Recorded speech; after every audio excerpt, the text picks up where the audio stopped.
The shed light trembles through the storm, a pulse in the white void. On the table, a wolf breathes shallowly, fur stiff with frost and blood. Steam rises from his body like departing spirit threads. The man watching him keeps one hand pressed to his own wound, the other trembling above the creature's ribs. Wind presses against the thin walls, begging entry. The storm has eaten the mountains whole. There is no horizon, no mercy. Each exhale from the wolf sounds like winter dying. The man's heartbeat is louder than the wind, uneven, guilty. Somewhere beyond the drifts, a siren wails, distant, human, searching. He whispers nothing. The air between them is confession. Tonight, two survivors share the same silence, each having saved something they did not yet understand. Before this night, the cliff had no memory. Now it remembers everything. Fragments of rope hang from a pine root, frozen in mid-tension, glittering with ice. Below, faint marks where claws dug for life. The valley echoes its secret, carrying it to no one. A shadowed shape moves across the snow far above. Ethan Briggs, ranger and widower, shoulders torn and shaking. He walks as if chased by something invisible, the past, the sound of a gunshot, the echo of a promise made to a dying woman. In his eyes, the mountain wind looks personal, like judgment. Behind him, tracks fill instantly with snow, erasing proof of rescue and sin alike. In nature's silence, absolution and accusation are indistinguishable. In the cabin's dim light, the man washes his hand in melted snow. Blood spirals down the basin, vanishing into cracks of old wood. The bite marks glow purple, half healed, half remembered. Pain returns in waves, but it's not the wound that hurts, it's what the touch meant. The wolf's teeth had not been rage, only terror, a mirror of his own years of fear. On the table beside him, a photograph curls from the heat, a woman with soft eyes, a child with red hair, smiling before winter took everything. The air smells of antiseptic and pine resin. Outside, the blizzard claws the roof, searching for entry. Inside, Ethan listens to the storm like a heartbeat out of rhythm, wondering if saving one life can ever balance the ledger of the ones he failed. The storm speaks in her voice tonight. Margaret's last breath folds into the howling wind, repeating its one unfinished sentence, "Every life deserves a chance." Ethan hears it not as comfort but command. He sees her in every reflection, the frost-glazed window, the sheen of blood on his sleeve, the faint glimmer on the wolf's fur. Her memory has become weather, cold and constant. The house hums with her absence, the way light hums before it dies. On the porch, snow stacks against the door like a white coffin lid. The man sits motionless, afraid that if he moves, her voice will stop. Somewhere under that same wind, the wolf stirs in the shed, heart beating to the same rhythm. Two survivors, haunted by the same ghost. The mountain had waited years for this moment. Ice layered in patience, roots gripping secrets, the air heavy with prophecy. At dusk, the old wolf had followed hunger too far, chasing the scent of wounded prey until the ground betrayed him. One misstep, a collapse of white silence, and the forest exhaled. He fell through his own history, the trap scars, the lost mate, the 5 pops torn from memory. Below, the cliff's breath rose to meet him. The world tilted, light fractured, and for a suspended heartbeat, he hung between survival and surrender. Far above, a man heard the sound and moved before thought, rope cutting into frozen hands, every muscle remembering another fall, one from grace, one from grief. Neither man nor wolf knew the other's name, but both reached anyway, as if the mountain itself demanded it. 15 feet of air separates them, man and wolf, both suspended above the same abyss. The wind turns every breath into smoke. Their eyes meet, amber to gray, and the mountain holds still. For a single moment, there is no species, no history, no blame, only two lives too stubborn to let go. The rope hums under strain, a human heartbeat made visible. The wolf's paws claw at nothing. Ethan's fingers bleed against frozen stone. The blizzard erases the horizon until up and down become the same direction. In that blankness, connection is born, not in kindness, but in shared exhaustion. The wild and the broken recognize each other. When the wind finally moves again, it does so softly, as if careful not to disturb the fragile thread that now binds them. Long before the rescue, there was another winter, another rope. A younger Ethan lowering a wounded moose from a snare, Margaret's voice guiding him through static on the Ranger radio. That memory overlaps with this one until both lives bleed together. The wolf's claws scrape against stone, echoing the sound of hospital monitors years ago. The same rhythm, the same slow fade of something precious. He feels Margaret in every heartbeat, Sarah in every tremor. The past is no longer linear. It is a storm circling itself, looping between grief and redemption. Snow covers both timelines until even the footprints of regret vanish. The mountain doesn't distinguish between what was and what is. It buries them together, gently.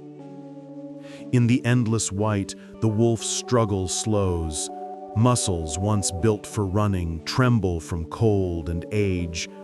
Hunger and gravity have made him weightless, a fading echo of the predator he once was. His breath fogs into ghosts of his lost pack. He remembers running beside Luna, her silver fur brushing his flank, the chorus of their young calling through the valley. Each sound now returns as wind, distorted, distant. When he looks up, the human's face above him is not threat, it is motion, warmth, the same defiance that once kept him alive.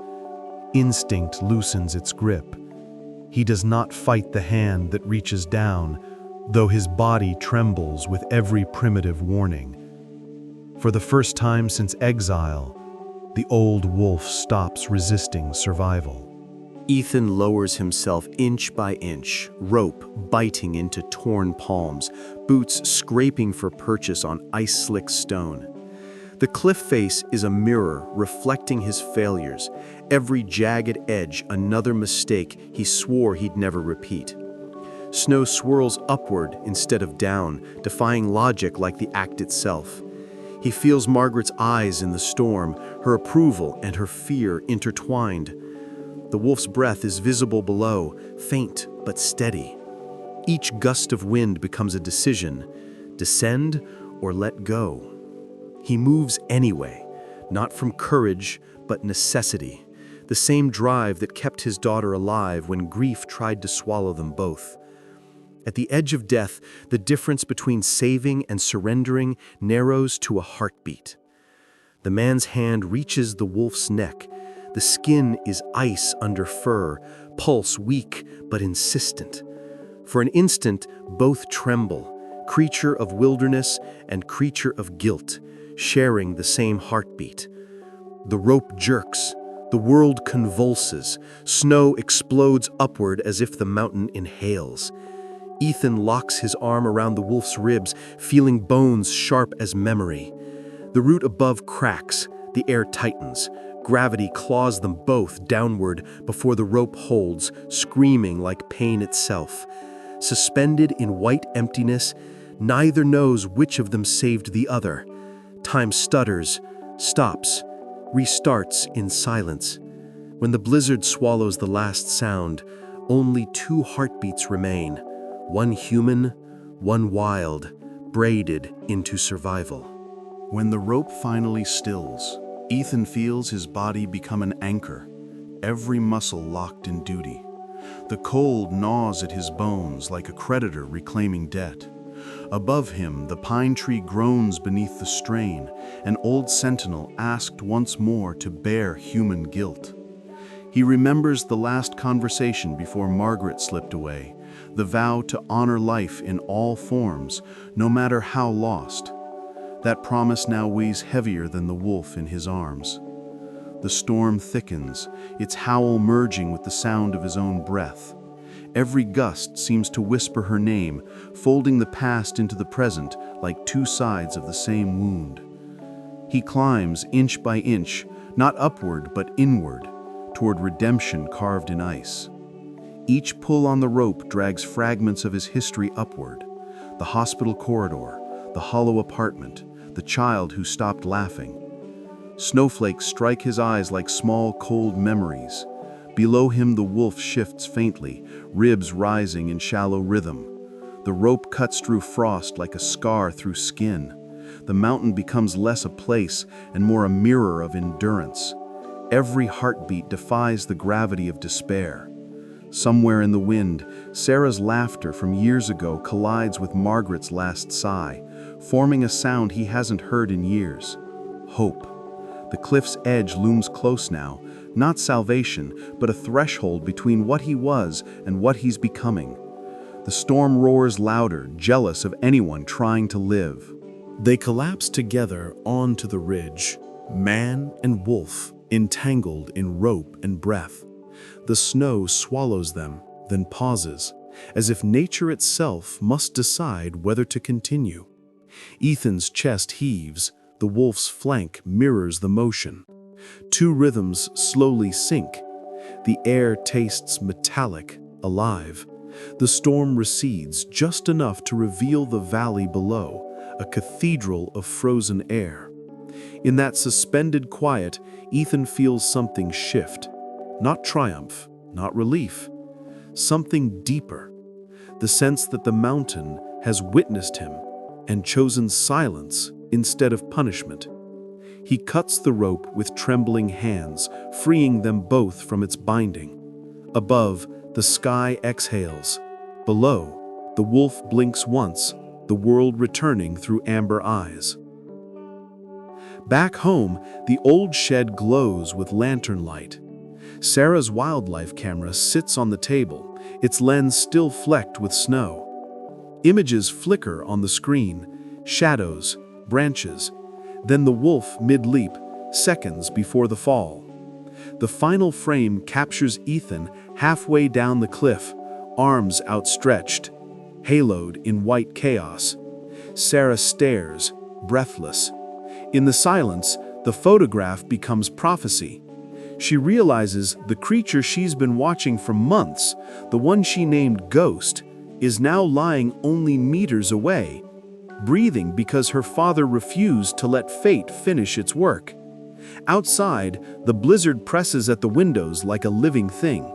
Inside, the first spark of belief ignites, a child's faith that some stories rewrite themselves through courage. The storm eases, revealing footprints that weren't there before, broad, deliberate, circling the cabin. Ethan's pulse quickens. The mountain rarely grants coincidences. In the morning haze, a truck appears on the ridge, headlights dimmed, engine idle. Thomas Mercer steps out, face hollow, eyes pale as glacier water. He doesn't shout or threaten. He simply watches the smoke rising from Ethan's chimney, as if trying to measure the warmth he no longer feels. For years, he's hunted the phantom wolf he blamed for every loss. Tonight, the mountain draws him toward its truth. His boots crunch over old snow, his shadow merging with the forest's breath. In the shed, Ghost lifts his head, ears twitching, not in fear, but recognition. The past has found them again, wearing human form. Before Mercer reaches the door, the wind begins again. Not the blizzard's roar, but something deeper, an inner gale Ethan has carried for years. He watches from the window, sees the man approaching through veils of snow, and knows that guilt recognizes its reflection. The world outside seems suspended between seconds, every snowflake a held breath. Inside, the wolf's breathing grows louder, echoing like a second conscience. Ethan remembers the report years ago, a hunter firing into shadows, claiming a wolf had taken something from him. The mountain remembers too. Lightning flashes white through the glass, illuminating both men, one who saved a creature he once feared, one who killed the memory of love to stay alive. Between them lies the storm, the same storm that has never truly stopped. Mercer steps inside without a word. The air changes. Cold, regret, and recognition fill the same small space. He smells blood and antiseptic, sees the wolf lying beneath blankets, and falters. It is older than he imagined, smaller, scarred. Not the beast from his nightmares, just another survivor. The wolf's eyes open, ancient, forgiving, and Mercer stops breathing for a beat too long. In those eyes, he sees the years he wasted chasing ghosts across white horizons, mistaking vengeance for justice. Ethan stands still, a mirror held up to both of them. Outside, wind scrapes against the roof like fingernails on stone. The room hums with the truth that pain, when denied, always finds its way home. Mercer's memories bleed into the room like color into snow. He sees his wife's last night, the storm that swallowed her, his hands gripping a rifle she begged him to drop. He'd sworn the wolves had taken their child's peace, but it was grief that did the taking. Years of pursuit hardened into silence. Now, standing before the creature he blamed, the lies begin to thaw. The wolf does not growl, it simply watches, breathing through the echo of her name.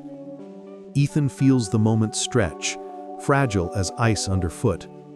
Forgiveness is not spoken, it is endured. In that stillness, Mercer's shoulders collapse inward, the shape of a man finally smaller than his sorrow. The old man kneels, every joint crackling like old timber. His gloved hand hovers above the wolf's head, but doesn't land. He expects rejection, fear, retaliation, but the wolf shifts forward, closing the distance itself. A faint contact, fur to skin, warmth to ruin. Mercer's breath breaks. The shed fills with a quiet that isn't silence, but release. For years, he's dreamed of this creature's death. Instead, it offers him absolution. Ethan watches as if witnessing weather change direction, impossible, yet happening. Sarah peers from the doorway, wide-eyed, understanding instinctively that something ancient has ended here. Outside, the mountain exhales. For the first time in a decade, the wind sounds like peace. Peace doesn't last.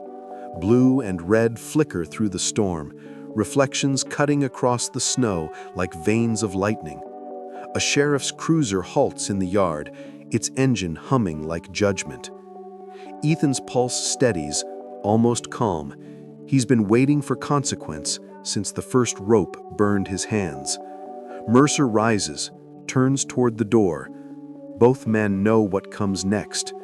Questions, confiscations, explanations that will never capture what truly happened here. The wolf watches them both, eyes bright in the half-light.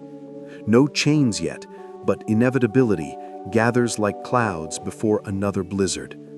When the knock comes, it sounds less like authority and more like fate testing the door again. The door opens and the cold follows the deputy inside. His coat carries the scent of metal and law. His eyes pass over Mercer, then Ethan, before settling on the wolf. The air stiffens. The shed feels smaller, crowded with invisible histories. Ethan can sense the words forming: violation, regulation, protocol. But they dissolve against the sound of breathing. One human, one animal, one storm. The deputy doesn't raise his voice. His authority exists in the stillness, not in command. Outside, the cruiser lights spin against the snow, casting blue halos on the window. Inside, time seems to hesitate, unwilling to decide whose side justice belongs to. The deputy steps closer, careful, as though walking through another man's memory. For a heartbeat, everything could turn. A report filed, a law invoked, a creature taken. Yet something in the deputy's face softens. Perhaps it's the girl in the doorway, pale with fever, watching them all with the certainty that innocence should still mean something. Perhaps it's the old man standing beside his mistakes. The deputy kneels, observing the wolf's wounds, the steady rhythm of recovery. Not dangerous, just tired. He straightens, exhales, and for reasons he doesn't name, chooses leniency. The law will wait 48 hours, long enough for another story to decide itself. No one speaks. The room simply exhales relief. Mercy, it turns out, is quieter than justice. When the deputy's car fades into the white distance, Mercer lingers. He can't leave without spilling the last truth. His voice trembles, not from cold, but memory. He confesses to making the call, to wanting the wolf gone, to fearing what forgiveness would demand of him. The admission is heavier than any weapon. Ethan listens without anger, only understanding. The wolf, too, remains still, eyes open, listening as if capable of empathy. Mercer's words fall like snow, slow, endless, covering everything in a layer of fragile peace. When he finishes, there is no reply, only the shared silence of men who have run out of reasons to hate. Morning bleeds pale over the mountains. The storm has cleared, leaving a stillness that feels deliberate. Ethan opens the shed door, light spilling over the wolf's fur like absolution. The animal rises weakly, testing its legs. Its breath steams in the cold, proof of persistence. Behind Ethan, Sarah stands wrapped in her mother's scarf, eyes bright with something fierce and gentle. The world hasn't forgiven them. It simply allows them to continue. Ethan steps aside. The wolf takes one uncertain step toward daylight, then another. Outside, the snow glitters untouched, a new page. Redemption doesn't roar, it exhales. High above, clouds drift apart, revealing a sky rinsed clean. The mountain seems to lean closer, observing the small procession below. Man, child, and wolf moving through snow that remembers every story but tells none. Tracks mark their passage only until the wind decides otherwise. In that fragile in-between, existence feels newly borrowed. Ethan's breath fogs the air. Sarah's laughter returns like the first thaw. The wolf pauses, looking back once, not to thank, but to acknowledge the old silent language between survivors. Somewhere far off, another howl answers, faint, unprovable. The mountain keeps its secrets, but for now, it lets them walk in peace.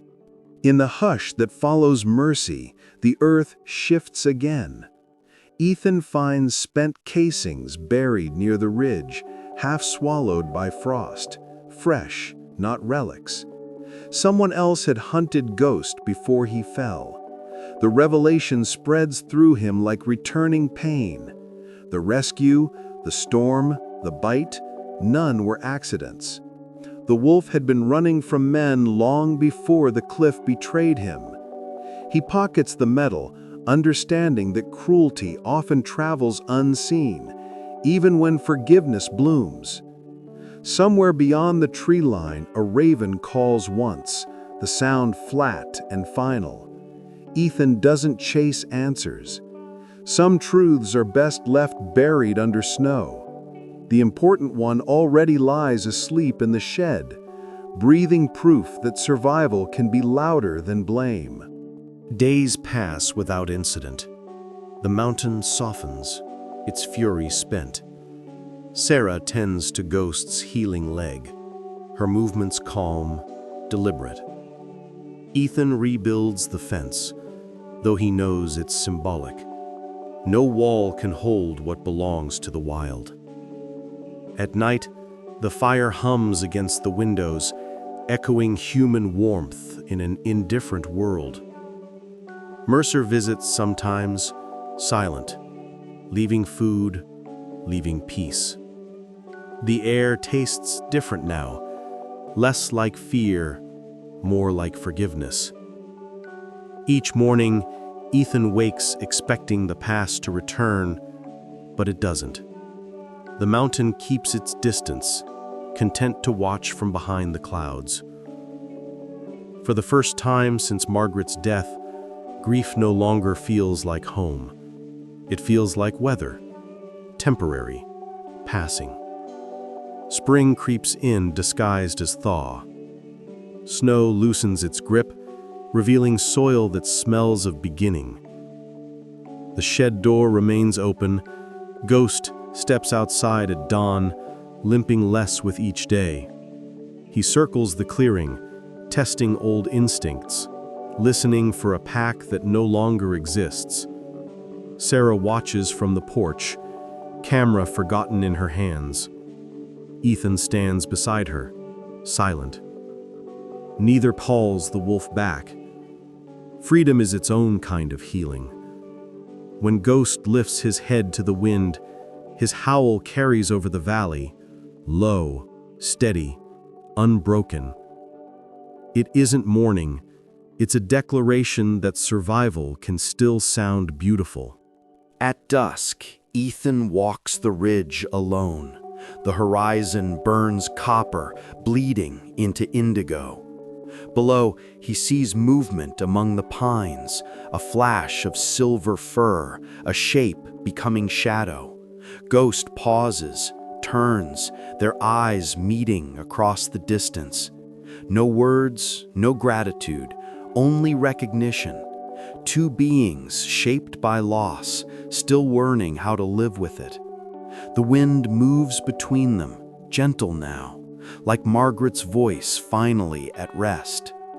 When the wolf disappears into the trees, it feels less like departure and more like release. The mountain exhales, the day folds closed, and the world resumes its quiet pulse. Snow returns, soft and thin, tracing old footprints before erasing them. In the cabin, Ethan sits by the fire, Sarah asleep nearby, the storm whispering at the eaves.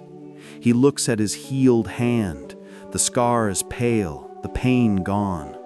The photograph of Margaret glows faintly in the firelight, her smile caught between life and memory. Outside, a distant howl rises, then fades into the wind. It sounds neither lonely nor wild, just alive. Ethan closes his eyes, the rope, the fall, the storm, the bite. Every moment leads here.